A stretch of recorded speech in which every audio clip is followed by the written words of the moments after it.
Welcome to Gamecock Pod Live. For the next 3 to 4 years, I'll be committed to the University of South Carolina. This is Rodgers again to the 25, 20, 15, 10. Rodgers scores! Jackie Bradley Jr. delivered for the Gamecocks. Lost it up, looking for Kaye. Touchdown! Can you believe it? And South Carolina is sending shockwaves through the SEC. Frederick plays it in at the buzzer. That's a win! Unbelievable! I don't believe it! And now, live from Studio 54 of the Gamecock Pod Studios, here's the Cockfather himself, Keith Alsep.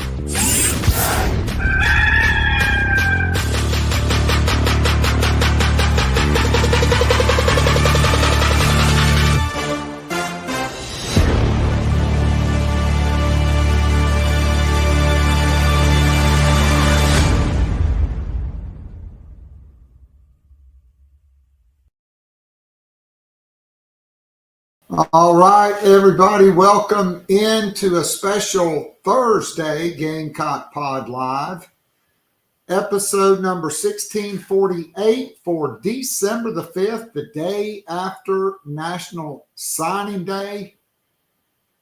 Man, I don't know about y'all, but that's a lot of stuff to unpack because you got the Clemson game, you're waiting for the college football playoff rankings to come out, and then it's National Signing Day.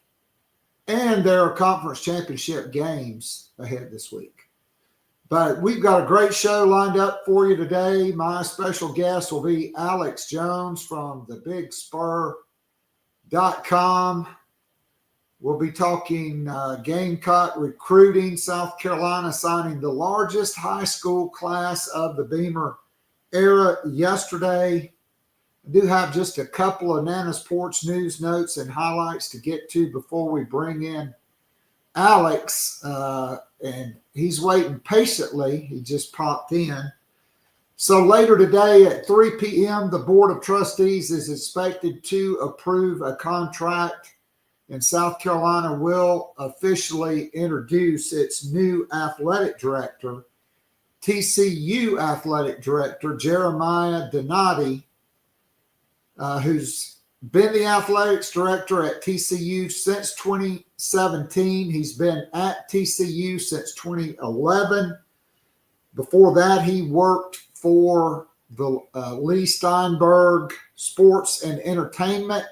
If you don't know who Lee Steinberg is, do you remember the Jerry Maguire movie with Tom Cruise? That was based on Lee Steinberg. He's one of the most successful sports agents and runs one of the most influential sports agency and entertainment for movie stars in the world.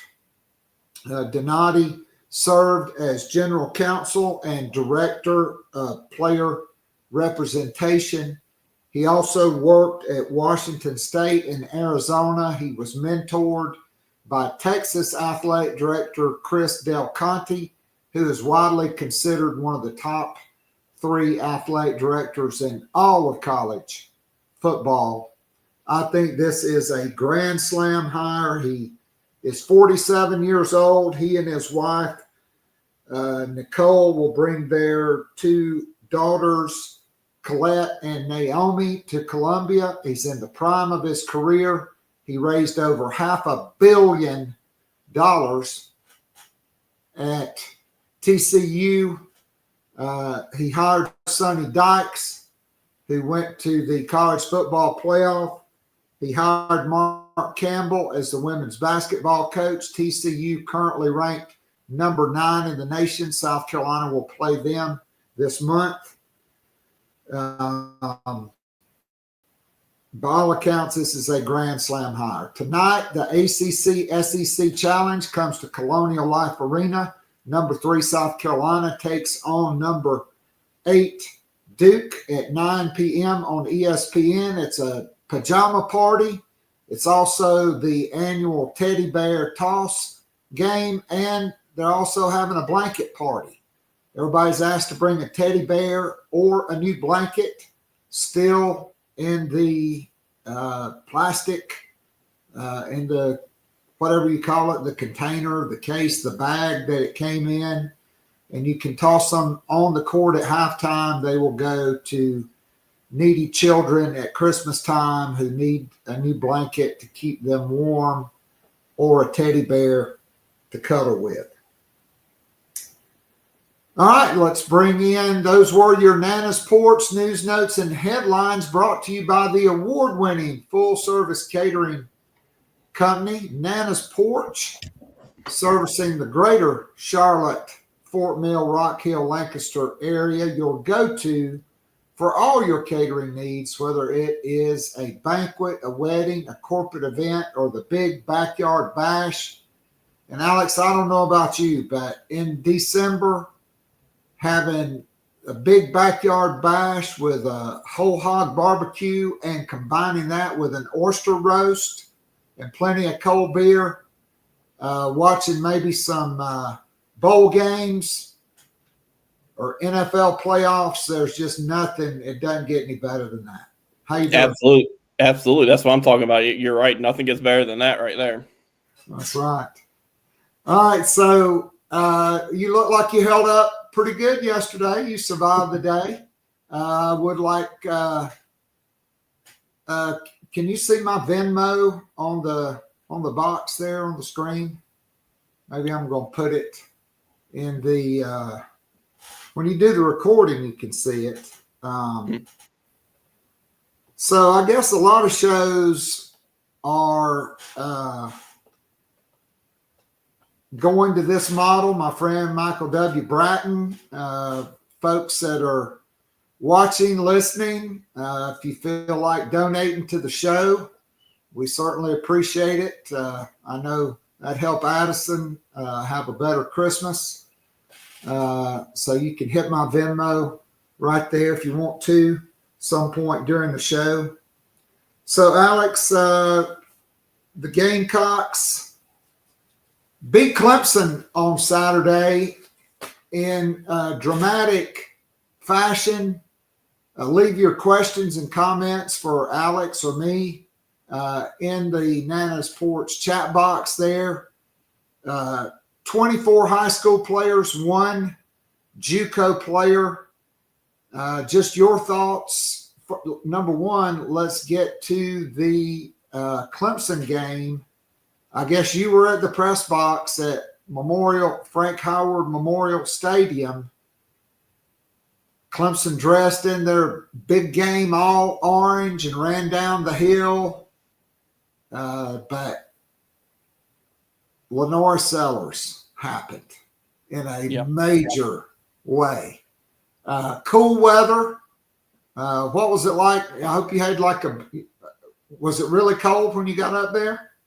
Yeah, it was, and it's an open air press box too at Clemson. So, and normally I like the open air press boxes, but in that game, I would have minded it being closed. But I mean, because it was a little chilly. But as far as the game overall, just a lot of momentum swings in that game from start to finish. And as you mentioned, Lenore Sellers really, kind of after that interception, really put the team on his back. And 166 yards on the ground. I mean, that's incredible. And that last touchdown run to give the Gamecocks a win. Like, what a run. I mean, evades pressure, finds a way to get out of the pocket, and then, finds a way to get in the end zone. And it was kind of funny, watching Clemson's defense kind of react to that, especially right towards the goal line when Lenore starts kind of looking like he was going to try to dive for the pylon again. That, I think it was a linebacker maybe kind of started sprinting towards the outside, and then Lenore just cuts right up into the end zone. And, I mean, just what a performance by him to cap a incredible, end to the regular season for him. No doubt about it. Good morning to Dr. Frederick Cooper. Good morning to you. Alex, think about it. The first run, 38-yard run. Good Lord, how fast was that? I mean, I thought unbelievable.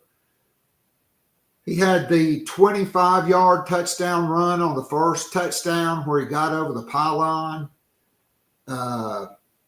He had the big 27-yard run, which was critical on the field goal drive to cut it to 14-10.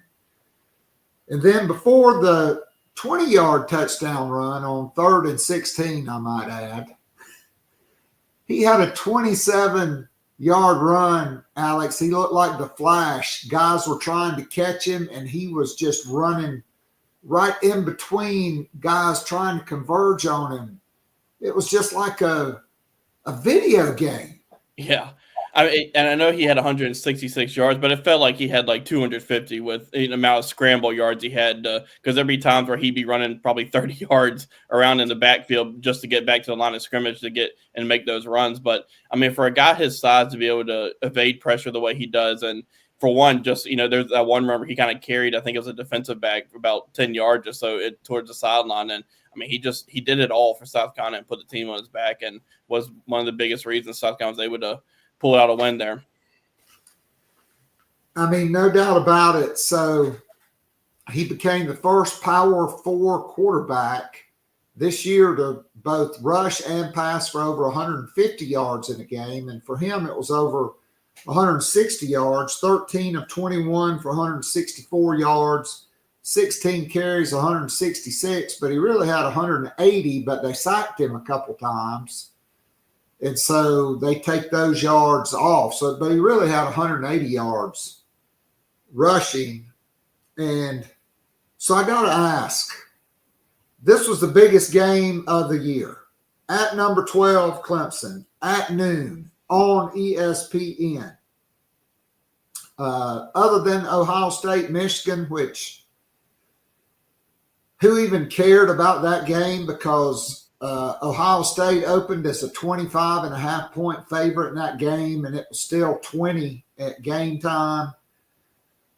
A lot of people watching that game, that's probably the biggest game of Shane Beamer's career as a head coach, because there was so much on the line, right? Like, you beat Wofford and moved up 3 spots. You're playing number 12. For some reason, Clemson beat Citadel and moved up 5 spots. We talked about that. And you just had to think, if you beat Clemson and Miami loses, and maybe there's some chaos, you're going to be 11 and you're going to be in. And so I thought that was the biggest game of Shane Beamer's career. I did think, Alex, he got away with one major coaching blunder in that game. It was on the field goal drive. He let the play clock run out. And a lot of people thought, well, they're probably just going to try to draw him off and take the delay of game and kick the field goal. Well, hey, folks, have you seen Alex Herrera kick? The last thing in the world Shane Beamer wanted was to back him up 5 yards. I guarantee you, Joe DeCamillis, you probably couldn't have driven a 10-penny nail up his ass with a sledgehammer when that happened. And so on Monday, I'm taking Addison and Colin to school, carpool, one of our neighbors. Craig, top of the morning to you, my friend. What a win. Great to have you with us. South Carolina has it 4th and 4, and they're going to go for it. And Shane Beamer says they heard something. They thought it was a whistle, but you have to be zoned in on the play clock. Lenora Sellers was not. That's the head coach's job. He admitted there was confusion on the sideline. And so I doubt you saw this, but I tuned in about 2 minutes before College Game Day came on. And Stanford Steve was making his picks of the day, and he picked the Gamecocks. And he says, I really like the Gamecocks. But he said, Shane Beamer today is coaching the biggest game of his career. How will he react in the moment? Dabo Swinney's coached a lot of big games, college playoff, conference championships, national championships. And I thought in that one moment,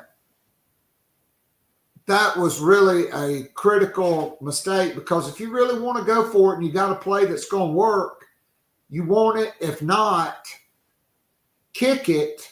But Alex Herrera has not been the most dependable, but they took the delay, and instead of a 37 or 38 yarder, he had a 42 or 43 yarder, and he kicked it right down the middle, very reminiscent of Mitch Jeter hitting that field goal 2 years ago in Death Valley. What were your thoughts? What was everybody, all the media folks in the press box, their thoughts when that was happening? Yeah, obviously when the 4th and 4, whatever it was that South Carolina was going for, everybody was pretty much. I mean, you thought yeah, South Carolina has to go for this, especially with where South Carolina is in the game. Like they're going to have to go to try to get a score here, and I think you trusted Lenore Sellers' legs. I'm not sure what happened with the play clock. You mentioned there was a lot of confusion. It was on the field too. Like you can see the players kind of react when the delay game flag came out. Like they kind of reacted like they thought the play clock should have been reset maybe or something. I'm not sure what happened, but at that point, then you had to at least try a field goal. And credit Alex Herrera. He, as you said, put that one right down the middle. And when you think about it, if he doesn't do that, Lenore Sellers' touchdown only ties the game, and South Carolina more than likely either has to go to overtime or Clemson, with the way they drove down the field, would kick a field goal to win the game. So credit to Herrera for making that kick, and that was a big kick and a big moment, just like you mentioned how Mitch Jeter did 2 years ago. So I think it's just one of those where it worked out in the end for South Carolina with the clutch moments. There are a lot of clutch moments in that game, and that was definitely one of them with Herrera's kick, and then ultimately the final drive of the game for South Carolina. I mean, no doubt. And Sellers had a huge 27-yard run, I think, on 3rd down on the field goal drive. I was for kicking it because the defense, which both defenses struggled during the day. Alex, I can't remember a game where both teams had, over 419 yards of total offense, and it was 17-14. Let alone the fact that a game where the only touchdowns were scored on runs by both quarterbacks, both Sellers and Kaye. Chotnick had 2 touchdown runs. Honestly, I thought when Lenore Sellers threw that pick early in the 4th quarter down the red zone, Nick Harbor didn't break his route off. You could tell he was frustrated with that. Harbor didn't even try to convert to being a defensive back and stop the guys. Like he just stopped and watched the guy catch it. That's probably the worst part of his game right now is he's got to understand. He's got to, at times, become a defender to keep a turnover from happening. I really thought it was over. I mean, that was Sellers' 2nd turnover. It was the Gamecocks' 3rd turnover. Sellers had a red zone fumble. Carolina had it 1st and 10 at the 19. On the opening drive, I really thought that was a tone setter for the rest of the day. Then Rocket Sanders, either on a screen or a big run, he's going down inside the Clemson 35, and he fumbled. I still don't know how Joshua Simon didn't recover that. Hell, he was laying right there next to it. And then Sellers threw the red zone pick. But to Clayton White's and the defense's credit, every time there was a sudden change, they rose to the occasion. They got the 3 and out after the pick. Gamecocks get the field goal. I thought that was a tremendous onside kick, almost executed to perfection. They really got what they wanted. They had a shot to get it. Clemson fell on it at the 40, and you're like, man, now we got to stop them, and we're going to end up having to go the length of the field, or they're going to go down and score. Ed, I'll get to that call in just a minute. But the Gamecocks got a 3 and out, and they went down the field. Just your thoughts on those series, the onside kick, getting the 2 3 and outs after the pick, and the onside kick enabling the Gamecocks to go down and take the lead. Yeah, I think before the game, if you would have told me that South Carolina was going to turn the ball over 3 times and only score 17 points in the game, I probably would have told you South Carolina's going to lose the game. But, again, like you said, credit to South Carolina's defense. They had off those 3 turnovers, Clemson did not score any points, and that's a big part. I mean, especially in an away game, those turnovers can be huge momentum swings for a team. And, the defense always talks about put the ball down, and that's what they did. They all those sudden change moments, they went out there and did what they had to do. And you're right on that interception. It kind of felt that way as well, because you're like, all right, South Carolina, you've had your chance. You've had these turnovers. This is your 3rd turnover. Maybe it's not going to be your day. And I mean, again, that goes back to what we were just saying about the defense. They put the ball down and gave the offense another chance, and the offense capitalized. And on that onside kick, I thought they had it. I think it was executed perfectly, and they touched it right as soon as it went 10 yards. And I think it just bounced to Clemson's way on that one, but it was executed really, really well. Just couldn't come up with it. But again, defense did what it had to do. The defense overall had, I think, a pretty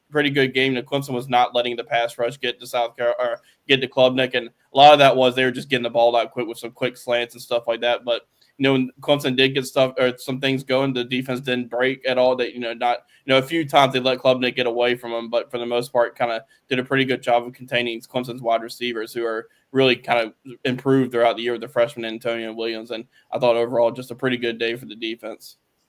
No doubt. So, all right, it's time for Officiating Corner, brought to you by BP Skinner Clothiers, located in the heart of the Vista. Whether it's Gamecock gear, whether you need something made specially just for you for a wedding, a funeral, a special occasion, or you just love great looking shoes, belts, shirts, pullovers, sport coats, custom made suits. Maybe you can't just find it off the rack.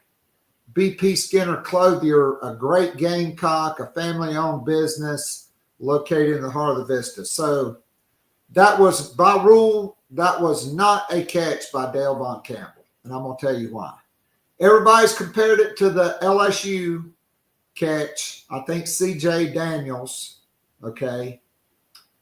C.J. Daniels caught the ball standing upright in the end zone and took 3 steps with it. And then DQ Smith knocked him on his ass and he fumbled. But he had already maintained possession of the ball. He was upright. He did not have to survive the ground on that to complete the process of the catch. When you make a diving attempt at a catch in the end zone and you have not made a football move, in order to complete the process of the catch, you have to survive the ground. And Dale Von Campbell was not able to do it. If he had been able to twist his body to where he didn't fall on the ball, because he did fall on it and it knocked the wind out of him. He had to come out. The ball squirted out. The fumble by Maffa, I thought, was the correct call. David Pollock almost went to Clemson. He's a Clemson homer, and he can kiss my ass. That was the right call, because Phil Maffa never gained full possession of the ball. It was never secured by him. And when he hit the ground, the ball was already moving, and it came out because he was trying to pitch it to a receiver. And there were 2 reviews, and on the sideline, the receiver clearly 1 foot was barely on the white. And even if it was the wrong call, that still don't make up for the screw job against LSU. But I'm adamant that was not a catch by Dale Von Campbell. Every time when I'm in the end zone or on the goal line and my deep is in the back corner, you have to wait to see if the receiver survives the ground and completes the process of the catch. Again, Officials Corner brought to you by BP Skinner Clothier, located in the heart of the Vista. All right, so Alex, what did you think about those calls?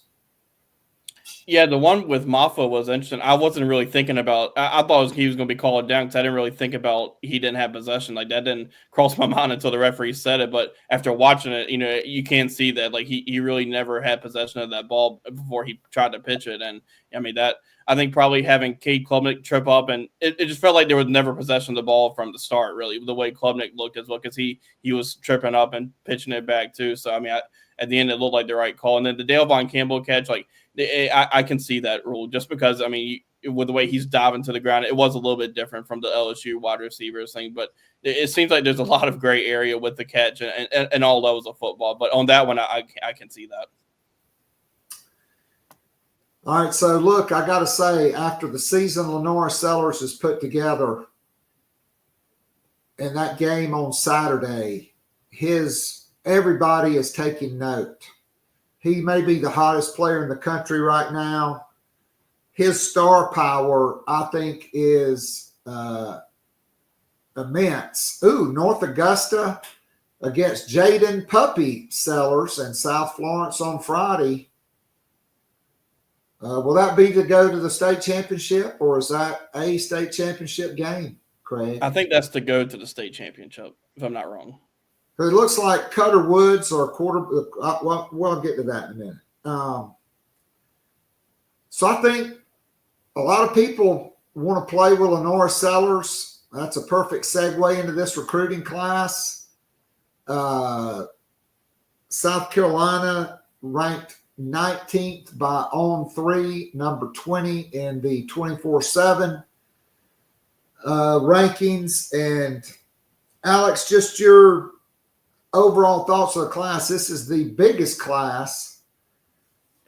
And going into yesterday, there were really 6 flip candidates that we were following and 2 uncommitted players. There was Jared Smith, who I was not optimistic on because I just don't think you can compete with that Yellowwood money. But when Hugh Freeze gets fired for going 5-7 again next year, the portal will be open.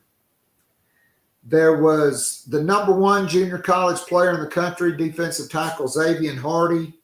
There was 4-star cornerback Michael Clayton, who had been committed to Rutgers. That one had been trending South Carolina's way.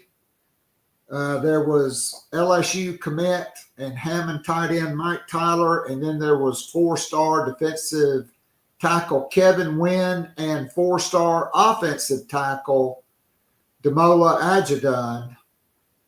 And the Gamecocks went 3 for 6. And in big boy recruiting, that's pretty good.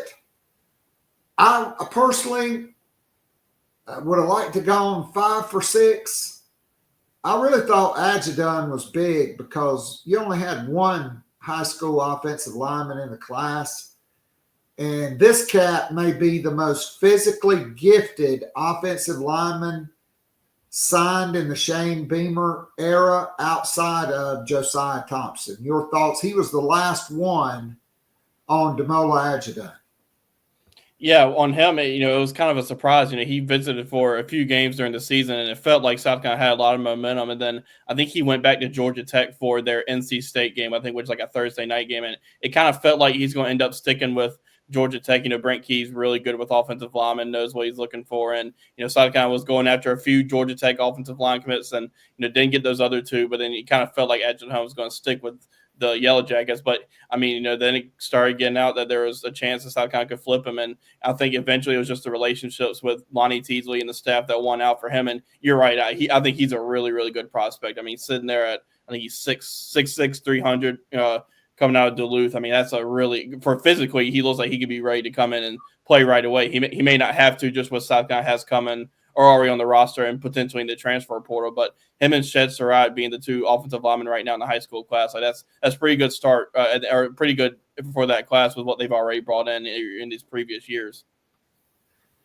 No doubt about it. Gamecocks got a big flip to start the day, getting Xavier Hardy, the number 1 junior college player in the country, 6'5", 285. He committed to Gamecocks out of high school, had to go to junior college, had been committed to Mississippi State, but a source told me that Florida was really, it was going to be Florida or South Carolina. South Carolina won out. Alabama, Georgia, everybody offered this guy, an older guy, hopefully a mid-year guy. Alex, what do you know on that? And then how impactful was the flip of Xavier Hardy? Yeah, I'm not 100% sure on the mid-year part. It's something we need to find out. But, for Hardy, it was a pretty good day for Travian Robinson because we've talked about a lot about the numbers at that position with what they're losing this year. And they needed to add some guys in the high school and know what they need to do in the transfer portal. But a guy like Xavier Hardy is a guy everybody's familiar with him from when he was in high school, but he's gone to East Mississippi Community College, which is always churning out SEC players. And he's a guy who, number one JUCO by 24/7 Sports, and you can see it when you watch him on film. He's very athletic for his size, and that's one thing that kind of stands out about this defensive line class. And not to jump ahead too bit, but with him and Christian Ingram and Caleb Williams, they're adding some serious size to that interior defensive line room. These guys are 6'5", 6'6", and just athletic guys, and Shane Beamer kind of talked about that yesterday. And it's going to be interesting to see. It was good to get for South Carolina. You got the two high school prospects, but getting a JUCO guy who he will, and Xavier Hardy, who will have to adjust a little bit to the SEC level, but he's got college experience to go along with who they're going to probably potentially add in the transfer portal. So I thought a good day for Travian Robinson. They didn't end up getting Kevin Wynn, who ended up sticking with Florida State. But, for the most part, they got the three guys in that class now. Now they just need to go look for the transfer portal. No doubt. And so Christian Ingram, I think this is all right. So in the chat box, Craig, yes, we were able to save Tree's red shirt when Thompson got banged up. They moved for one play. They moved Rashawn Lee to left tackle and brought in Brubaker. Underrated. He made a perfect snap on that, but he did get whipped by 11, who's Clemson's best player, Peter Woods. But that's the guy on the first run by Lenora Sellers. He shook that dude off, okay? A 5-star guy, an All-American level player. And that reminded me of my friend Brad Lawing. Told me when Carolina faced Cam Newton in the SEC championship game. Thanks, William. You have a great, blessed day as well, my friend. Early in that game, Cliff Matthews had a clean shot on Cam Newton, and he had him, and Cam Newton shook him off, and Brad told me he knew it was going to be a long day. And Peter Woods, their best player, 311 pounds. He had Sellers in his grasp and couldn't hold him. I thought that was amazing. But back to Christian Ingram. South Carolina beat Southern Cal, Michigan, Georgia, by the way, where his brother played basketball, Kentucky, all and a lot more big time offers. He was a late riser.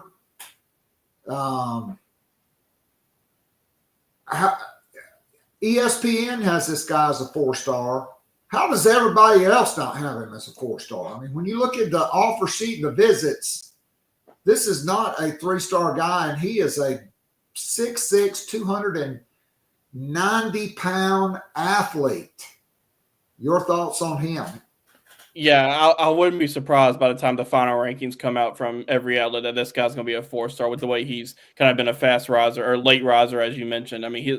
This guy, you mentioned his size, but, really South Carolina beat out Southern Cal for him. He took that late official visit. And, I think just being from Columbia to Conyers, being closer to home than Southern Cal. But, this guy's a heck of a player, too. I would not be surprised to see him get into that 4-star rank. And you can, like you mentioned, just look at his offer sheet: Georgia, Michigan, Kentucky, Southern Cal.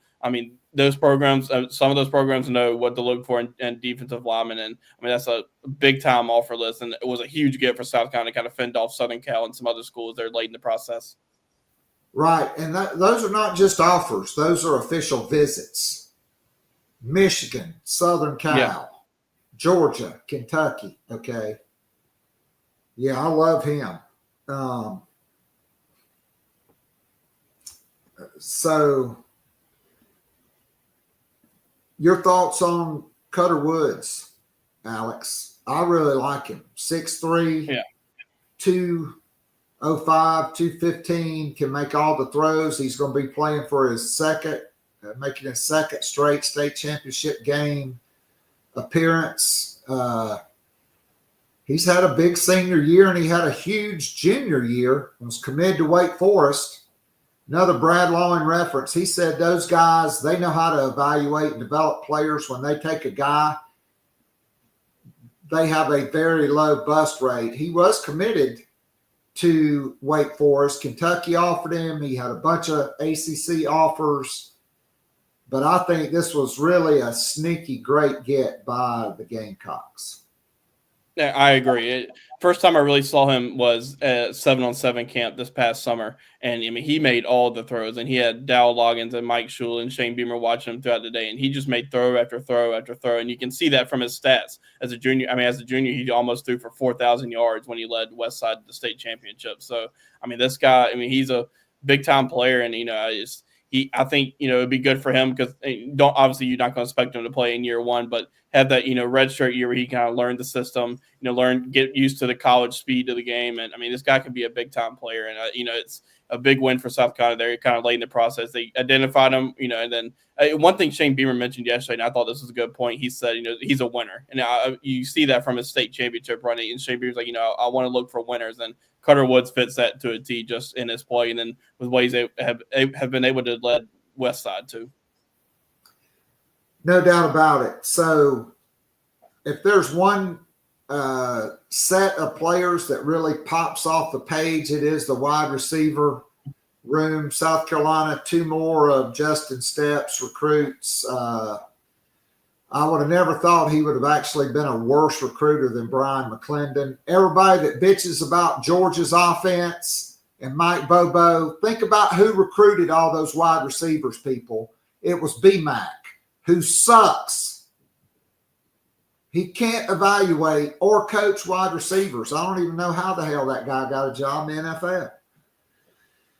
But it is the wide receiver group, and Mike Furry, who I said it, look, when you're at Limestone and you win big, it's because you can go get players. Players are not flocking to Gaffney, South Carolina, to the campus of Limestone to play football.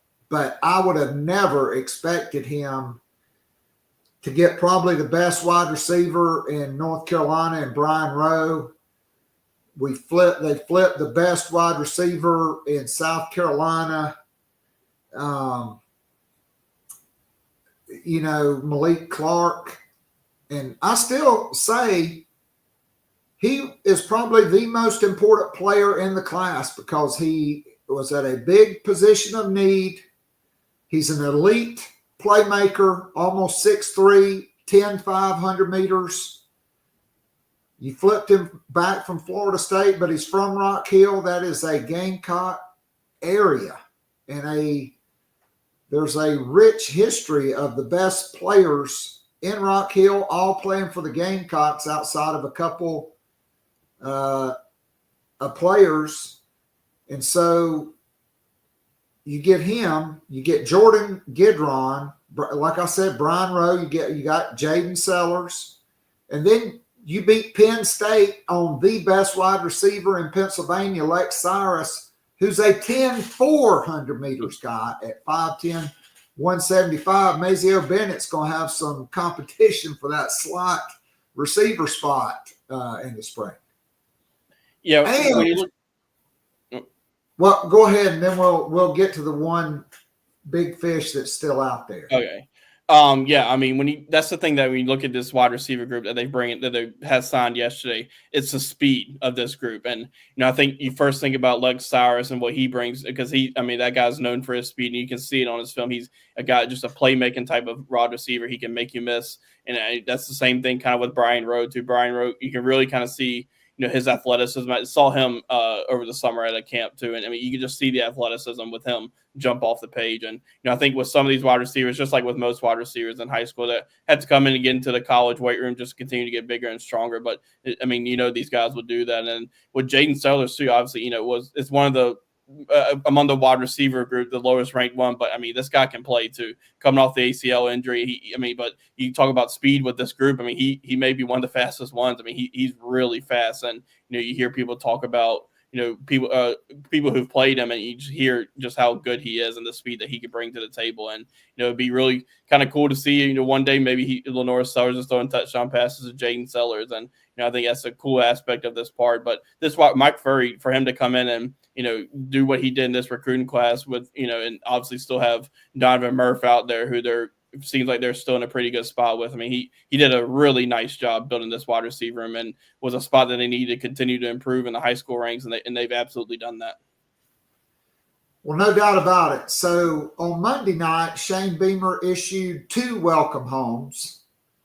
Clearly, those were for Christian Ingram and Xavier Hardy. And then on Wednesday afternoon, he issued a welcome home for Demola Adjadon. Donovan Murph is announcing at the Under Armour All-America game on January 2nd. Craig's already put it in the chat. It's out there. I forget which network, one of their regional or national analysts said he was signing with his school yesterday and would announce at the Under Armour game. I'm just going to call it. I think this is a Gamecock lock, and Murph will not be able to enroll early. I think all the other wide receivers will be in for spring. Mike Furry's flipped that room. What does Murph add to that room? Because I think, and correct me if I'm wrong, he's another guy that's like 10 fives in the 100 meters at 6'2", 185. Yeah, I mean, he's just another one of these playmaking type of wide receivers. And, from what I've seen from him in person and, just on film, I mean, he's going to bring more playmaking ability to that wide receiver room. And he could end up being one of the best wide receivers in this class among the group. I think they all have a chance to be really good, but, you can see it. He's really polished right now as a route runner. Always can continue to improve on that. But, physically, he looks like he could come in and make an impact right away. Obviously, he needs to get a little bit bigger, just like the rest of everybody else, but he could come in and make an impact right away. And we'll be interesting to see how that happens with, because South Carolina's going to add some wide receivers in the transfer portal, but these guys could come in, especially these, early enrollee guys who learn the system. And, I still really like South Carolina's chances with Murph and think they have a really good shot. And, it was that Clemson game, 2 back-to-back Clemson games with the Citadel and then the Carolina Clemson game. But I think I really do like where South Carolina stands here. Yeah, I think he was there to watch the Lenore Sellers show, quite frankly. Perfect segue to the portal. And this goes back to the question with Lenore Sellers' star power. There are some familiar names in the portal that went in the portal yesterday that started following Lenore Sellers on his Instagram. 3 wide receivers. Chase Sowell from East Carolina, who's exactly what Carolina's looking for, 6'4", 195, one of the top wide receivers in the American Athletic Conference. But C.J. Daniels from LSU and Dane Key. And after both Kentucky-South Carolina games, folks, he was a Kentucky legacy, Dane Key, but it came down to South Carolina and Kentucky. He went in the portal yesterday, and 2 years ago in Columbia, I watched Shane Beamer and Dane Key talk after the game on the field, and Shane Beamer mentioned about talking to him and how great he was after the game this year in Lexington. With the Lenore Sellers star power, I don't think it's going to be as difficult to get the right portal wide receivers this year as it was last year. Your thoughts on those 3 guys who I think are obvious targets for South Carolina? Yeah, I mean, I'm sure they'll, see what they can do there with those three guys. And it's going to be, with the way Norris Sellers finished the regular season, not only with his legs, but through the air. You think about the A&M and the Missouri games. He shows what he can do in the passing game. South Carolina's going to be a really attractive place for wide receivers and running backs and whoever to come play with Norris Sellers just because of what he's shown he can do. And, with Dane Key, I think, probably watch maybe Nebraska a little bit there just because his wide receivers coach at Kentucky, I'm blanking on the name now, is at Nebraska. So maybe you watch Nebraska, but there's no doubt that you can tie it back to some of the high school connections that he had there with, how close South Carolina was to landing him. Obviously, the Kentucky legacy won out there, but he'll be an interesting one to watch along with Daniels and Soul. And Soul, I think he's a really good receiver too. He showed that at ECU this year, and I think he'd be a great fit at South Carolina. All right, so the last player I'm going to ask you about is a player out of North Carolina that the previous staff recruited heavily, Keyshawn Silver, who's like 6'4", 6'5", 330, starting defensive tackle at Kentucky with Deion Walker. He hit the portal. He's a North Carolina guy. South Carolina's losing 3 defensive tackles. Would you expect the Gamecocks to be heavily involved with this one? Yeah, we'll see. I think that he'd be one that would fit right in with that group or fit what South Carolina needs there just because of, for one, a numbers, but at a size standpoint, is 6'4", 336-pound guy, a guy that is familiar with South Carolina through the recruiting process. So it could be one to watch just, but at the same time, this portal is just getting started really. I mean, there's going to be so many players that enter the portal and, I think it's just getting started and South Carolina's going to, obviously, they're going to attack the portal, that position pretty hard, and who knows, maybe Silver is one of those guys, but there's also going to be a ton more players here soon enter the portal. Alex, great stuff. That's you give the last word. You knocked it out of the park, a grand slam, just like I think this recruiting class, even though it's not a top 10 class coming off a 5-7 year, not many coaches had the day that Shane Beamer had yesterday, and Clemson, I mean, they ended up with like 9 or 10 decommits, and by 24/7 Sports, they're ranked number 32 right now. And we all know Dabo doesn't hit the portal. I hope he stays around for a long time. But Alex, great stuff. We'll look forward to catching up with you down the road. I think this portal period is going to be a lot more fast and furious even than the high school class. And I know you and Hale will be all over it.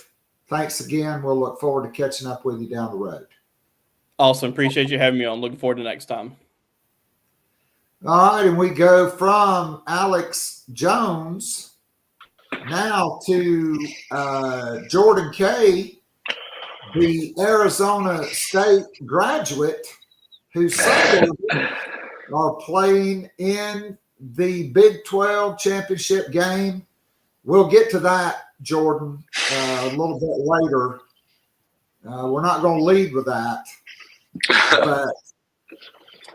But your thoughts on that Clemson, South Carolina game. So you went to Arizona State. Mm-hmm. You probably don't like the cold weather. What was it like in the press box at Clemson Saturday morning?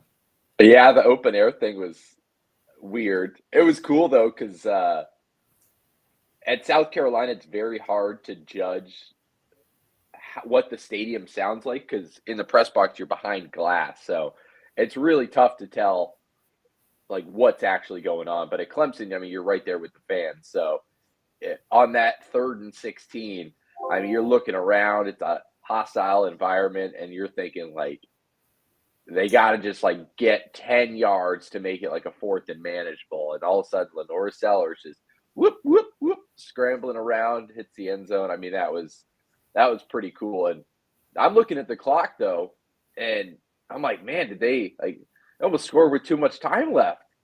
And Clemson starts marching down. And in my mind, I was just thinking overtime right away, or a block kick or something like that. And I mean, Demetrius Knight, the guy who's been nailed all season long, had a massive stop on 4th down earlier in the game, comes up with a pick off a tip pass. That was about as picturesque as you could dream up for the end of a regular season. I mean, Jordan, I got to say, I don't know Kyle Kennard did not have a huge impact in this game, but No. I don't know of a team in the country, and there probably is one because I know somebody got the transfer defensive end from Purdue who had a bunch of sacks. Yeah. But if Clayton White and South Carolina's defense can find two guys that impact their defense as much as Kyle Kennard and Demetrius Knight, that's going to be hard to top because just the buy-in, them incorporating into the team and the culture and just being great human beings and great football players and just making tons of impactful plays. I thought it was very fitting for Demetrius Knight, who not only got the fourth down stop when he just golly-whopped Moffitt. It reminds me of the 1984 Georgia-South Carolina game. It was 4th and 1. Georgia had this 6-foot, 240-pound tailback named Pulpwood Smith. Georgia that was his name, Pulpwood Smith.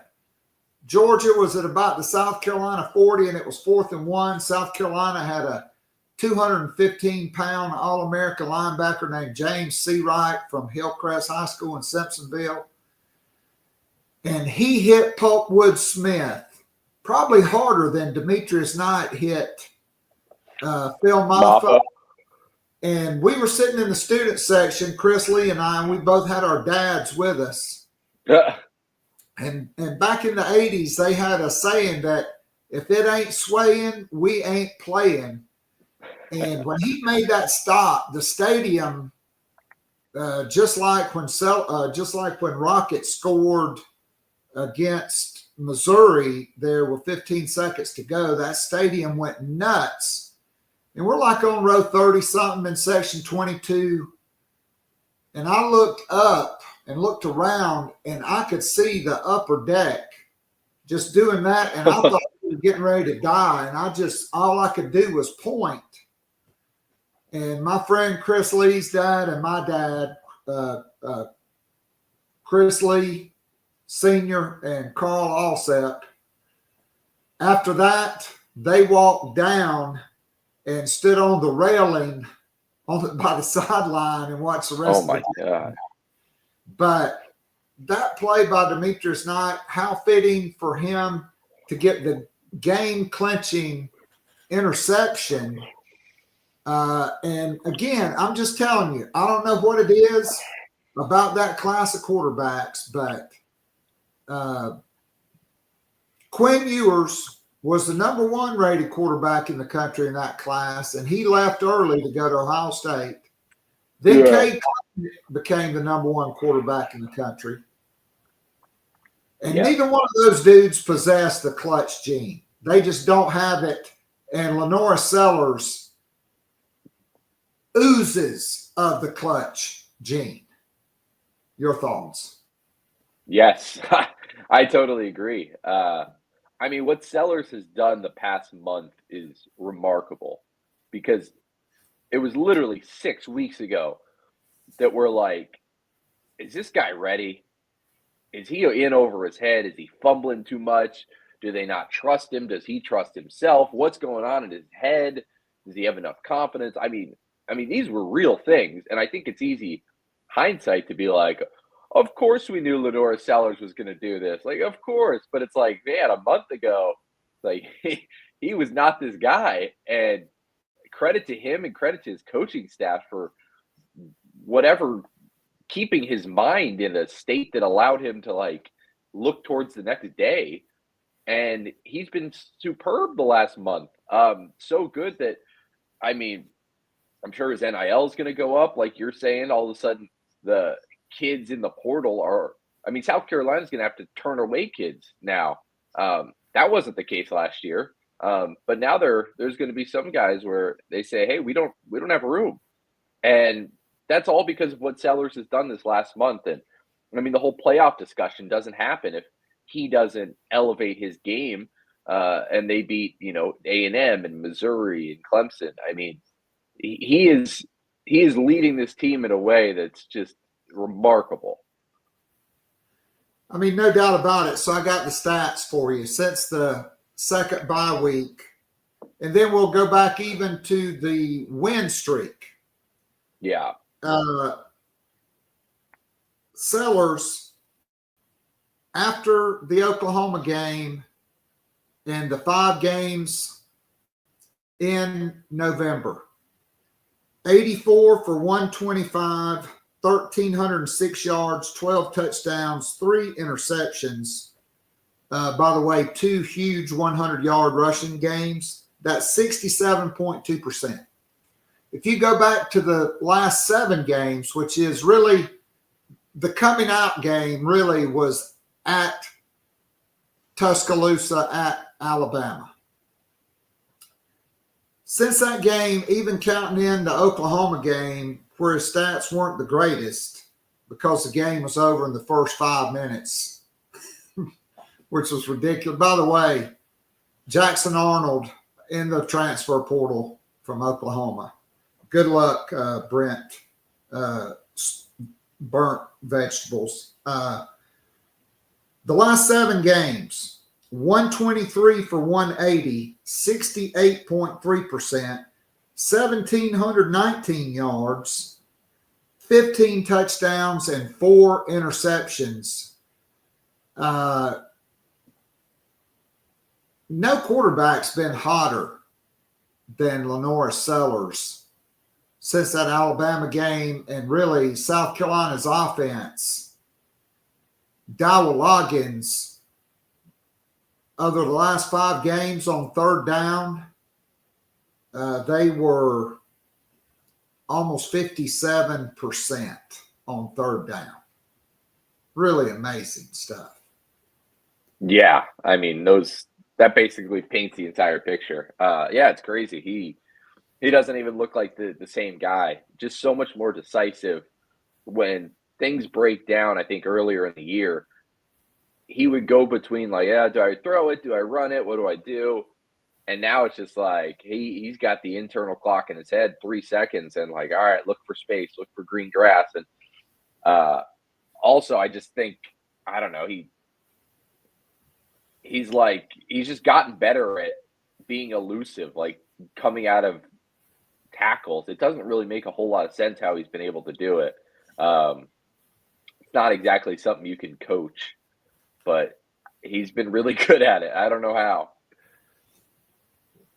I mean, unbelievable. He had the big game against A&M, throwing and running, and then the Clemson game, first Power 4 quarterback to run and pass for over 150 in the same game. For him, it was both over 160. Wow. And so since the open date, Dowell Loggins' offense, which the first half of the year hovered around 32% on third downs. In November, 34 for 60 on third down, 56.6%. They wound up 42% for the season on third down when they were like almost dead last. They were 15th and 16th for the first half of the season on third down. But due to Sellers, due to Sanders, and other guys stepping up, Simon, are they all S's? And Sellers certainly. I love the meme of him pulling back the white jersey with the. That's so good. Logo. So good. Big credit to Dowell Loggins. They put up 430 plus yards again every game. Since that second open date, South Carolina's had 400, 500, or 600 yards of total offense. Wow. That's crazy. I mean, you were kind of, throwing shade on Dowell Loggins earlier in the year, and I did not know he was the guy for Lenoir Sellers. And I think the whole time he was kind of preaching patience, and a lot of times I'm like kind of rolling my eyes, like, not exactly what you want to hear, but he kind of stuck with it's not like they changed the scheme. It's not like he changed the offense. It's like his players just like finally figured it out. It just took 8 weeks. You don't want it to take that long, but man, better late than never. So I give credit to him for, not all of a sudden like turning into a triple option team or something, or just, trying to throw crap against the wall and hope it sticks. I mean, he kind of stuck with this same scheme. I'm sure they simplified things a little bit and cut down on the playbook, but it looked very similar, and his players just learned how to execute. So props to him, because he was taking some heat earlier in the year. No doubt. So, Jordan, have you ever been to a game where it was 17-14 and both teams had like 420, 430 yards of total offense? No. I was trying to remember last year's Palmetto Bowl. They almost kind of felt like the same. I guess not really, because no team could really move the ball this way. Yeah, that was like a rock fight last year. Yeah, this was so weird, because it just felt every time that someone was going to score. Like, I mean, they were driving down there were very few 3 and outs until like the late third quarter, early fourth quarter. I mean, it was drives past midfield. Okay, they're in field goal range. Okay, they're going to go forward on fourth. Oh, turnover. No, that was wild. It made for a nice dramatic ending. But yeah, I mean, you look at the score and then you look at the stat sheet and you're like, how did they not have like 30 points? Yeah. So I'm going to tell you why. So let's hear it. Both teams had 2 red zone turnovers after long sustained drives. Clemson, the first one was on downs at the 11-yard line. South Carolina took the opening drive from the 25 down to the Clemson 19, and then Lenora Sellers fumbled. I really thought that was a tone setter for the day. Clemson's last turnover was in the red zone inside the 20. They had driven the length of the field after South Carolina took the lead.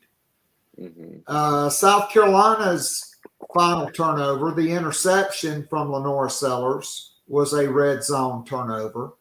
And then the Rocket Sanders and Phil Maffa fumbles were both like inside the plus 35.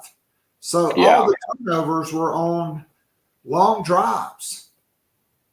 Yeah, I mean, it's exactly how you get to those numbers. Yeah, it felt like every time it was like, all right, Clemson's going to score here. Oh, fumble, interception. South Carolina's going to score here. Oh, Lenoris is looking at Nick Harbor, interception. Yeah, it's a weird game that just keeps your heart rate kind of going, because it felt like 45 times the lead was going to change and no one would score. Yeah, and so also, when was the last time you've been to a game where the only touchdowns scored were 2 runs by each quarterback outside of an Army-Navy game? Yeah, I have no idea. Last year I thought was weird, because I was trying to think, like, how many times has a team won a game without scoring an offensive touchdown? That was weird last year. I couldn't think of one. But, no, that was bizarre. It felt like it was fun, because Klubnik has like an 18-yard touchdown, and a drive later, Lenoris is like, watch this. It does a way cooler 25-yard touchdown, and it kind of felt like, I don't know, if like the changing of the guard in the state of like, all right, hey, you were the best quarterback in the state, but like, hey, watch out now. Clemson's wide receivers were impressive. Klubnik, I thought, had maybe his best game of the season. Yeah, they were good. To me, the most disappointing part was the Gamecocks did get critical stops. Clemson had 7 drives of 5 plays or less, which that's a stat that I really didn't know much about, because it just seemed like they were moving the ball. Kyle Kennard was getting stonewalled by a makeshift offensive line. Maffa and Klubnik were running the ball.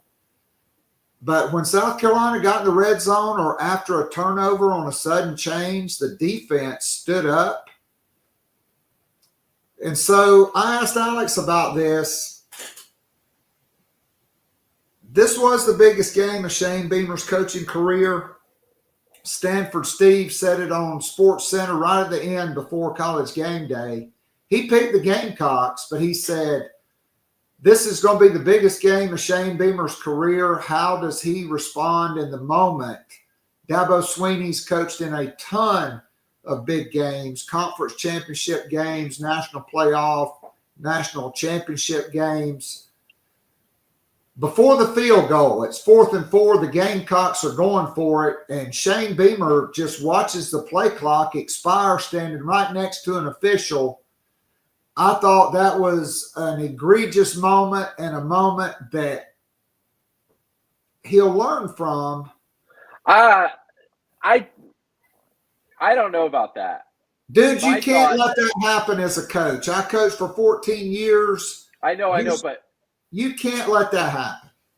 I agree, but I would not have taken a timeout there to preserve that. Like, have you seen Alex Herrera kick? The last thing you want him to do is be backed up 5 yards. I thought it was before the punt. No. I think I was thinking, okay, I forgot about the kick. All right, you're right on that. Sorry, I'm thinking of a punt. For some reason I had it mixed up. Okay, yeah, that's fair. Correct. Yeah, I mean, I thought in the moment that was the one Beamer moment. Yeah, that's fair. Because if you're going for it, they were going for it. Honestly, I was for kicking because I'm sitting here watching the game. I mean, you couldn't have driven a 10-penny nail up my ass with a sledgehammer. Honestly, I thought it was over after the Sellers pick. And the Gamecocks got to stop and went down. He made an incredible run. I was for kicking it because the defense had stood up. But to not call timeout if your intent was to go for it, which Shane Beamer told Chris Doran and Peter Burns on Monday morning on SEC This Morning, that they were going for it, and there was confusion. Well, I'm like, how are you confused? You're supposed to be dialed in, and you got the short wing is right there. You got to be calling timeout. But they survived it because I didn't want Alex Herrera kicking a 42 or 43-yard field goal. I would have much preferred a 37 or 38-yarder, whichever one it would have been. Yeah. But he kicked it right down the middle, just like Mitch Jeter did 2 years ago to give Carolina the lead. That one just cut it to 14-10. Also, here's a stat for you. Shane Beamer, when trailing by 7 points or more in the fourth quarter, was 0-19 in his head coaching career. Clemson, with a lead, was 51-3 in the regular season. Wow. Entering the fourth quarter with a lead. Since 2011, 51-3. They did lose to Alabama in a playoff or national championship game. And so that made it 51-4, but in the regular season, 51-3. So South Carolina hands them just their fourth regular season loss since 2011 when leading by a touchdown going in the fourth quarter. And it was the first time Shane Beamer trailing by 7 points or more. His team has rallied for the win. The Gamecocks outscored Clemson 10-0 in the fourth quarter. And I got to tell you, Jordan, that just makes it so sweet. Because I don't know if you listened to Dabo Swinney's press conference. A little bit, yeah. But you could just hear the heartbreak and the sorrow. And when he had to talk about Lenora Sellers, who, by the way, they had in their camp as a junior the summer before his junior year, and they wanted to watch him play as a junior, and they were going to offer him, and he would have committed. Yeah. He broke his collarbone, and so they held off. And so that adds a whole nother level to it. But the way he talked about Sellers and just shaking his head, even with a spy on him, on 3rd and 16, he went 20 yards untouched, and quite frankly, a couple of those dudes turned down contact near the goal line because they didn't want to get run over by a speeding locomotive.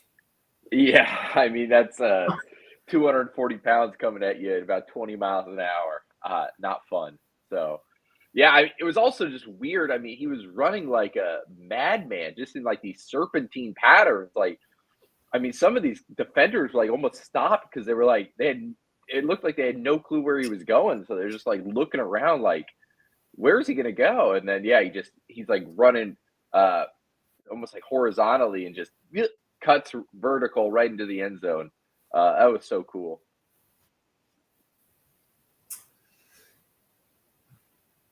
All right, so what were your thoughts on yesterday? Shane Beamer at the press conference. Gamecocks flipped 3 players, even coming off a 5-7 season. They got a top 20 recruiting class, and man, they got some really good players. But now that's just the beginning, National Signing Day, because that's transfer portal, right? Yeah, I think like last year's signing day was a little more. It's just like it had the 2 pieces. It had your 2 5-stars with Dylan Stewart and Josiah Thompson. And so that kind of is like the headline of the class. And this year it was like, I mean, the headline was getting the flips. I mean, Mike Tyler from Hammond, the offensive lineman, and then the JUCO kid. It's like, okay, that's probably the headline. But there weren't those like 5-stars to be like, man, like these guys, I can't believe South Carolina landed them. And you're right. Now it's like the attention lasts like 3 hours because now it's like, well, who are they going to get in the portal?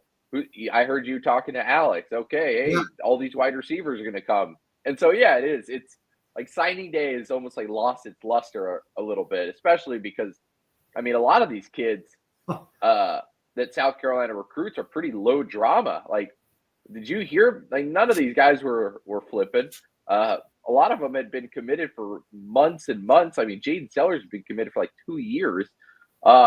It's just like, this is how signing day, if you're a competent program, should be, is like, hey, very low stress, not worried about kids leaving at the last second. You kind of got all your ducks in a row, and now you can go focus on the transfer portal. I don't know if you see it the same way at all. But yeah, it was a good class. I'm curious how those wide receivers are going to be. A lot of them look pretty good. So we'll see if they can, like, are they going to be able to, how many of them, or are they all going to be able to, get on the field year one? I would imagine not all of them are going to be able to. I think, though, Malik Clark, to me, that's the one. He's the one. And Lex Cyrus, because he's a 10-400 meters guy. And yeah, I do anticipate South Carolina landing Donovan Murph, and he is very polished. He won't come in for the summer, but Gidron, you can see the physical attributes. He's not as polished. It's good he is coming in early, but Murph, I think, is so polished. And now with everything they get to do with the players in the summer, I think those guys, I mean, I love Brian Rowe. He's probably got to get bigger and stronger. All of them won't play. Part of it will be determined by, how much better is DeBron Gatling? Is he healthy? Because Mike Furry talked about him in the preseason. It was like he's so polished and everything comes so easy for him. But then he got injured and couldn't get on the field. Bennett did. Harbor, I think, benefits greatly from the bowl season and getting them up. Oh, yeah. And Jared Brown, if he can stay healthy. So there are some pieces, but there are some studs. I think that's the best group in South Carolina signing class because all of them except Sellers are 4-star guys. And Jordan Gidron is South Carolina's highest rated signee in the ESPN rankings. He's ranked number 125, and he reclassified from 26 to 25. I mean, Alabama was after him really hard. For South Carolina to pull Gidron. And you're right. I mean, like with this summer, like that's my only hesitation with this class is like there's not a big-bodied wide receiver to be like, all right away. But Malik Clark easily could put on 10 pounds, and he's that guy. Brian Rowe probably will have to put on probably 15, 20 pounds. But it's also hard with wide receivers of like, all right, how much weight do you put on where you can still keep your speed? So that's tough. But I'm with you. I think Clark right now is probably the favorite to be the guy who contributes the most out of that group right away. And then if Murph commits, we kind of have to see what he'll look like when he gets on campus. But yeah, those two guys would be a heck of a pairing together for the next couple of years. No doubt. What's up, Big Wash? Thanks for tuning in. Craig in the chat box said on that touchdown run, some Clemson players made business decisions. And damn right. I agree with that. So, but there are rumblings that Chase Sowell, the East Carolina wide receiver who's 6'4", 195, who's been very productive, that he fits the profile perfectly, as does Dane Key. Yeah. I think you probably heard our conversation about that. It came down to South Carolina and Kentucky for him. And both seasons after the game, he and Shane Beamer have had lengthy conversations after the game. He went in the transfer portal yesterday. Hey, Big Wash, I've already done it. But you got to have Jimmys and Joes. And part of it was last year, South Carolina didn't have the Jimmys and Joes. This year, 2 5-star dudes. Yeah. I mean, let's face it, Kyle Kennard's a 5-star transfer portal dude. Yeah. Yeah, Alex from the Big Spur, he was on earlier, Reese. Back in Reese, not that Alex Jones. Right, not that Alex Jones from the Big Spur, not the bankrupt, crazy liar lying his ass off about Sandy Hook, who's now broke ass and bankrupt Alex Jones. Not that one. Okay, we set the record straight. And that guy's probably living under a bridge on 6th Street right now because he lives in Austin for whatever reason. Him and Joe Rogan both, go figure. I do think South Carolina's going to be very attractive. They did get 3 defensive tackles in this class, 2 on yesterday. Christian Ingram, who you beat Southern Cal, Michigan, Kentucky, and Georgia for, and then the number 1 JUCO in the country, Xavier Hardy, who he's got to make an impact, let's face it. And then now there's going to be the portal. And look, Trajan Robertson's got a great story to tell. Look at how he's developed TJ Sanders. He's going to be an NFL dude. Tonka. Even DeAndre Jules and Monkel Goodwine. Goodwine will be back. He never played at Alabama. He played great for Carolina when he was in the game. Yeah. So there in linebacker, I think they got to bulk it up. All right, so how does Clemson move up 5 spots for beating the Citadel, and South Carolina moves up 3 spots for beating Wofford? And then you're number 15 and you win at number 12 Clemson, and your quarterback right now is the hottest player in the country, and that's your 6th straight win, 4 of them over top 25 opponents. At the time, 3 still ranked, and 2 of them on the same field where Alabama was a double-digit favorite and got beat and really hammered by Oklahoma. Yeah. I don't understand, because to me, Alabama and Oklahoma both shit their pants in November. Okay. Yeah. At Oklahoma and where Alabama was a double-digit favorite, and at the Swamp where Ole Miss was an 11.5-point favorite. Alabama lost at Vanderbilt. I get it head-to-head. Go back, but that was in freaking September and early October. That's not what have you done lately. That's not 6 straight wins. And then Alabama and Ole Miss both have 2 horrendous losses on their schedule. Alabama, Oklahoma. Ole Miss, you lost to Kentucky. I call them Kentucky at home. Bro, South Carolina beat the shit out of them on their home field, 31-6. They went to Oklahoma, and it only took 5 minutes for that game to be a wrap. Alabama lost 24-3. South Carolina's 3 losses were to basically top 10 to top 12 teams at the time. They were underdogs in every game. And then they beat Texas A&M, who they were 6 or 8 point underdog. And they beat number 12 Clemson at Clemson on the final week of the season. And the committee basically just said, we don't give a shit who you play as long as you win, because Penn State, number 3, they don't have a win over a single ranked team.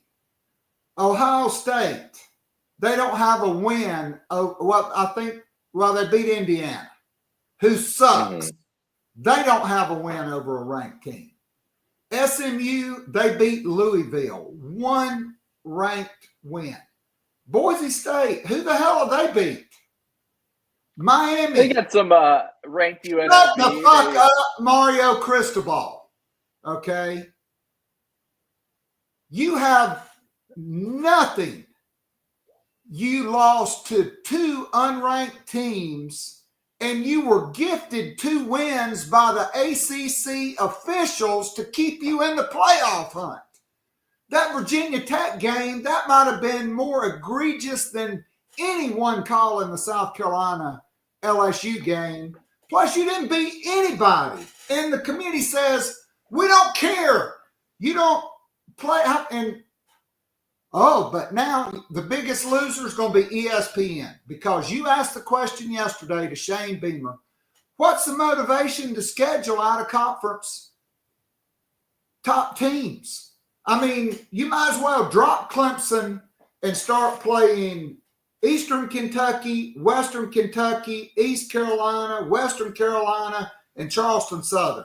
Just play directional schools and hope you get a really shitty draw in your conference where you get no ranked or only 1 ranked team. Good luck with that in the SEC. But these other leagues, who they beat? No one. And it doesn't matter. Because Indiana beat no one. Nobody. Indiana.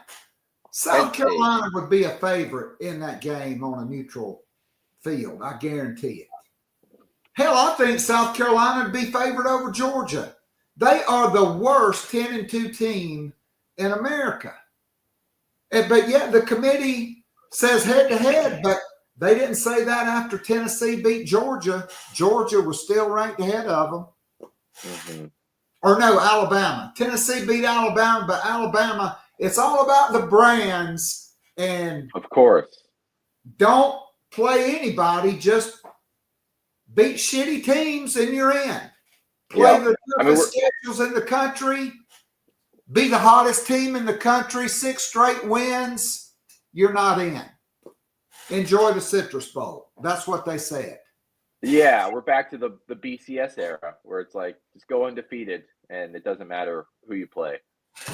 Go play, Tennessee Tech for 12 games.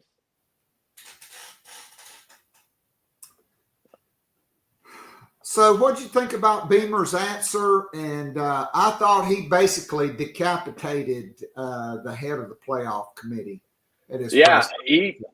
He said as much as he could have said. And I mean, he was just like anyone. He's just shell-shocked, just like, I mean, there's not much you can really go up there and say. But I thought he handled it perfectly. He kind of eviscerated them in about as cordial of a way as he could without cussing up a storm and demanding all this stuff. And I thought he really just laid it out of like, yeah, what the hell is the point of playing the games? What is the point of playing a tough schedule? What is the point of all this? And then what's the point of Ward Manuel getting on TV if he's not going to give any answers? If he's just going to say, well, I don't know, we're not really sure, and the data point and this and blah, blah, blah. And yeah, Beamer, like everyone else, was frustrated, and I was glad that he didn't almost go quietly, that he voiced that frustration, because I think he spoke for a lot of South Carolina fans, players, coaches when he went on there. And, all over TikTok, and I think people are seeing it, which is good. So they don't even take into the account the fact that Lenora Sellers missed the second half of the LSU game after South Carolina was up 24-10. They just cared, about head-to-head. That was it. And they couldn't look past that. South Carolina could have beat 10 more ranked teams, and it probably wouldn't have mattered, which is so silly because you look up and down the rankings, and they didn't take head-to-head with some of the rankings, but only when it came to South Carolina. And that's the whole point I think Beamer's getting at, is just like there's no consistency with this. So you say head-to-head matters when it's South Carolina, but not if it's someone else. The whole thing's ridiculous. And last year, Florida State went undefeated, won their conference championship. They were 13-0, and they left them out because their quarterback was hurt. Yeah. But you don't take into account Sellers' injury. Yeah. And so also the fact that Sellers is a freshman. So have you seen the movie, The Man of Steel? Did you see that movie? Kevin Costner. Superman movie? Yes. No, I have not. So little Clark Kent, he arrives in the thing from Krypton. It blows up. And he has these powers, but he doesn't know how to harness them. Even though he's really good, because a school bus gets in an accident, goes off a bridge, and all of a sudden everybody's getting ready to drown, and there you see him, his best friend sees him pushing the bus up out of the lake, out of the water. He goes to Alaska, works in the kitchen. The truck driver acts like an asshole. He winds up throwing his truck with all these long logs on it up in sticking it up on the telephone poles. Oh gosh. But then he finds the ship, and he's got the little necklace, and he sticks it in the thing, and Kal-El, his dad from Krypton, a hologram of him, teaches him how to harness his power. He puts on the suit. Well, that's kind of like Lenora Sellers. He didn't really know how to harness his superpowers until the second half of the season, and then he turned into freaking Superman. Like I said, the last 7 games, 68%, 15 touchdowns, 4 interceptions, a bunch of rushing touchdowns. And the committee, they don't care. He outperformed Jackson Dart and Jalen Milroe. Alabama walked around against a horrible Auburn team, and honestly, losing to Kentucky should have been an automatic disqualifier. Yeah, it's just very disappointing. It's hard to really grapple with, and the more you look into it, the more you just can't come up with answers.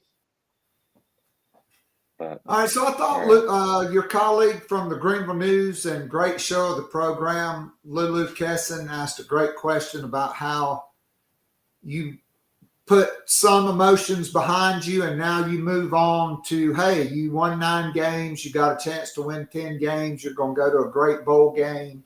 Yeah. And the transfer portal. What did you think about that and about Shane Beamer's answer with that?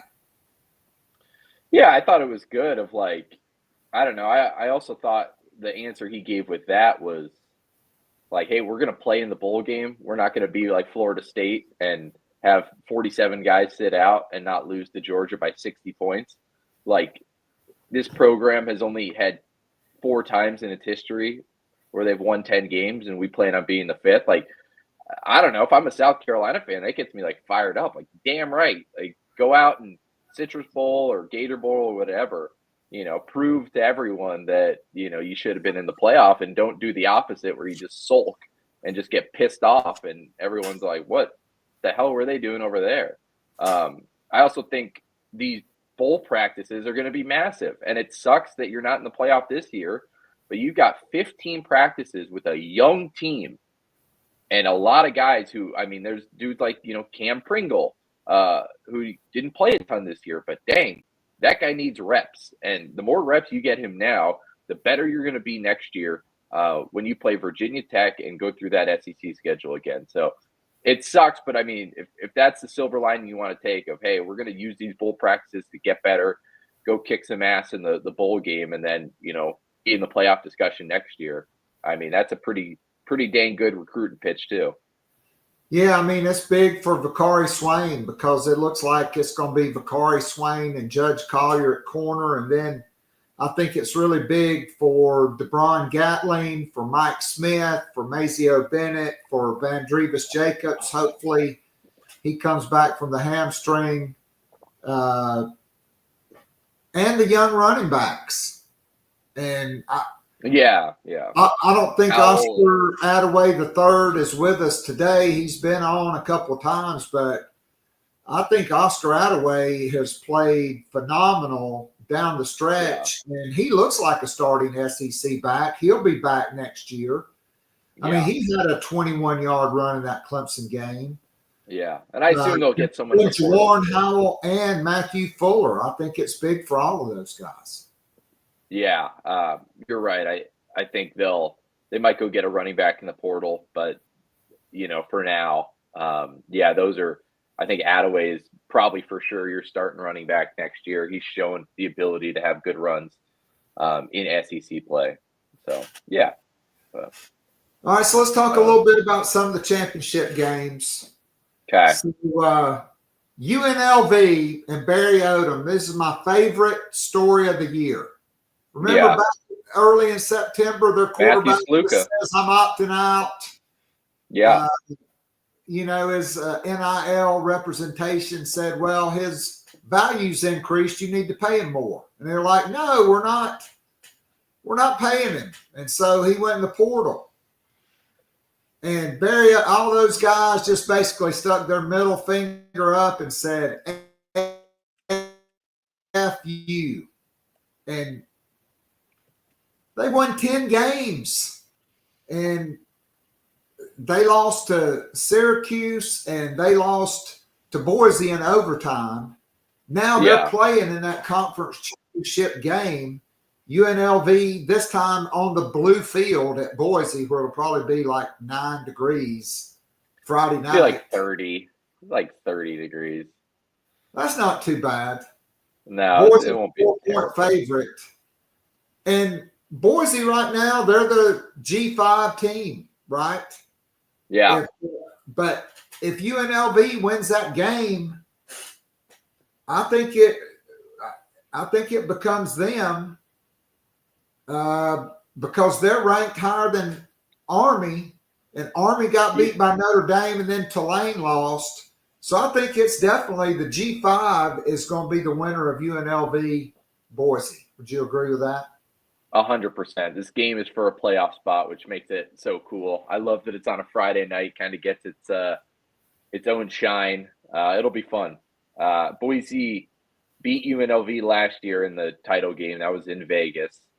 They beat UNLV this year, but UNLV played really well, and without some turnover stuff, that might have gone the other way. It'll be interesting to watch. I think Boise State's just going to run Genty.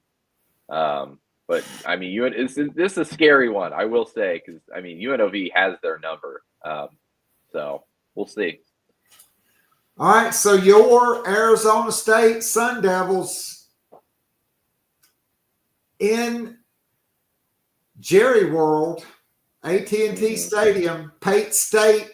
Josh Pate will be there for that one, taking on Matt Campbell and Iowa State. That's for an automatic bid as well. I know. think I know who you're pulling for. Yeah, this one's tough because ASU lost their best receiver last week against Arizona. The dude's got like 100 and something targets on the year, just like crazy numbers. So that's a challenge. Iowa State has really good receivers. I mean, Matt Campbell is a hell of a coach. ASU's got this running back. I mean, just a bowling ball named Cam Scadaboo. Could be like top 5 in the Heisman. I would venture to guess. They're going to have to run him just 30 times. And if he can get 150 yards, 180 yards, I think they win the game. If Iowa State stops him, they probably have a good chance. So it's gonna be a little smash mouth football, I think, in Dallas. All right, so let me ask you this. So we got Georgia and Texas in a rematch. I think Texas will win that. I think Texas will win that game. Their defense is playing lights out. Just the battle of two mid quarterbacks, Carson Beck and Quinn Ewers. Neither one have the clutch gene. No. Oregon and Penn State. I honestly expect Oregon to win this game probably by 2 to 3 touchdowns. Yeah, I do too. I'll never trust.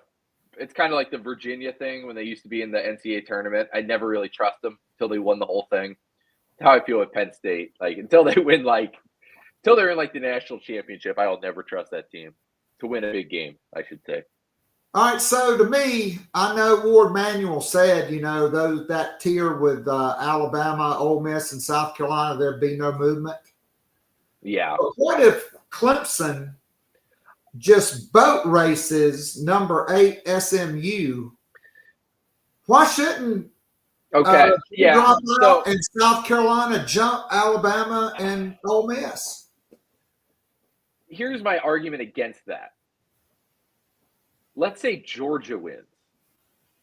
Do you move Alabama up because now they have a win, Alabama and Ole Miss up because now they have a win over the SEC champ? Should that really matter? And then conversely, if Clemson gets their doors knocked off, should South Carolina move down? So that's the argument do you really I don't think they're moving down because of that, because they did. But why not? If you set the precedent that they're going to move up because Clemson wins a game, wouldn't you say they would move down if Clemson loses a game? I mean, that's where he was kind of talking about it on the teleconference. I'm not. You still don't think you can take away 9-3 and 6 straight wins and devalue that. But sure, no, I agree. I do agree. If Georgia wins, I do think that helps make the case for Alabama. But if Texas beats them in the rematch and Clemson wins big, then Texas beat Alabama and South Carolina beat Clemson. But it ain't going to happen. They've already said it won't happen. Yeah. I think that's the only case for South Carolina.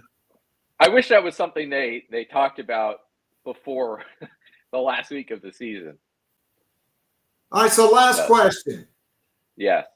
Do you have a vote for SEC Coach of the Year? And if so, should Shane Beamer be the SEC Coach of the Year? I do not, but yes, it would be Shane Beamer. I don't even think it's close. I mean, who else are you going to give it to? There's no one else. I agree. It's Shane Beamer. It's Shane Beamer 10 times out of 10. They come off a 5-7 season. They win 9 games. He would be National Coach of the Year if Curt Cignetti wasn't there, and also my guy at ASU, Kenny Dillingham, at a hell of a turnaround. But I mean, Shane Beamer is going to be top 3 in that too. So yeah. One of the best seasons of any coach in the country. So I would say when you compare those 3 schedules, though, one is different than the others. Sure. But, if we play the schedule, you can't play the schedule game with anything. I mean, this is Indiana, and they won 11 games. I mean, Arizona State absolutely nobody in the process.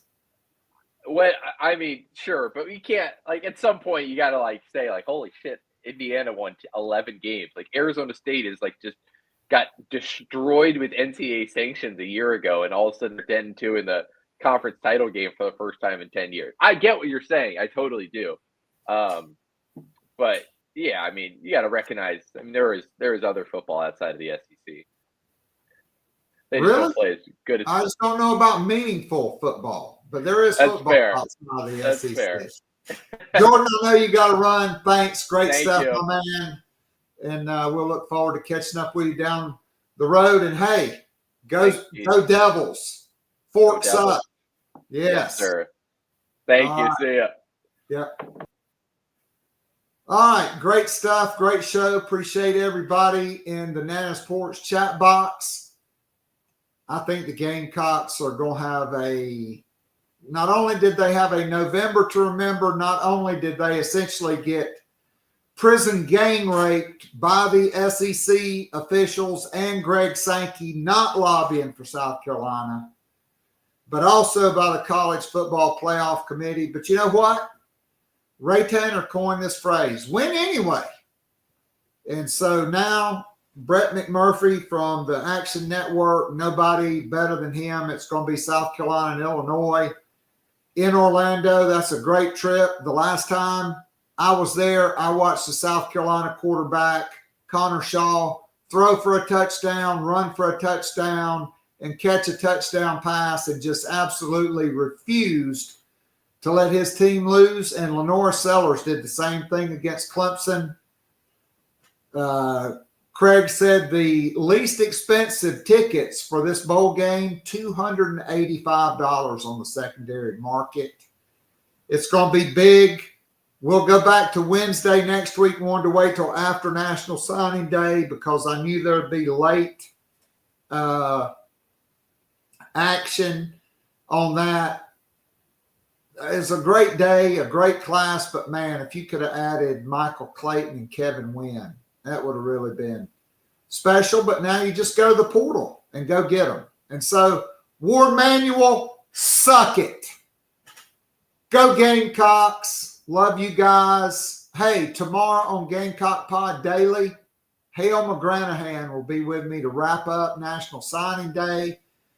The hardest working dude I know that covers recruiting, and look ahead the transfer portal and the bowl game. All you guys, you get a month's membership for less than the cost of one trip to Starbucks. Join us on Gamecock Pod Daily tomorrow for Hale McGranahan. You can sign up for a VIP monthly membership. You get 7 days free. You'll get Hale tomorrow, and you'll get the Garnet and Black Town Hall on Tuesday, and I'll have a morning after podcast on Sunday to recap the championship game. So special thanks to Alex Jones from the Big Spur, not that other fat blowhard, Alex Jones, and my guy Jordan Kaye. Forks up for the Sun Devils. Go Cox. Kill it in the portal. Shane Beamer, Coach of the Year. Dabo, you've lost 2 straight times now on your home field of the Gamecocks. Clemson fans, enjoy those holidays. I'm out of here.